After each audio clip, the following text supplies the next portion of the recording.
మనుషుల చేత ద్వేషించబడి, వ్యక్తుల చేత ద్వేషించబడి, కుటుంబము చేత ద్వేషించబడి, సహోదరుల చేత ద్వేషించబడి, ఏమండి నీ చుట్టుప్రక్కనున్న మనుషుల ద్వారా ద్వేషించబడి, నీ కంపెనీలో ద్వేషించబడిన నిన్ను యెహోవా చూచుచున్నాడు. ద్వేషించబడ్డావు. ఒకప్పుడు నిన్ను చూసిన వారు ఏమండి అవమానపరిచినట్టుగా నిన్ను మాట్లాడినారు. నిన్ను చూసి నీవు రోగివి అని అన్నారు. నిన్ను చూసి ఇక నీకు సంతానము కలగదు అని అన్నారు. నిన్ను చూసి ఇక నీకు పిల్లలు పుట్టరు అని అన్నారు.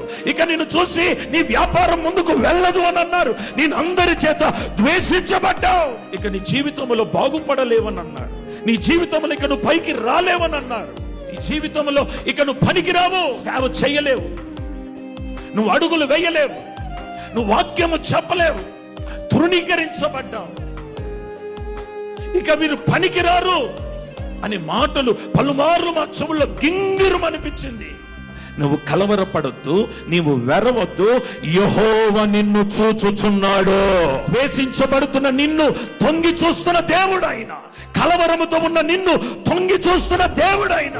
ఈ రోజు ప్రభు చెప్తున్నాడు, ద్వేషింపబడిన నిన్ను యెహోవా తొంగి చూస్తున్నాడు.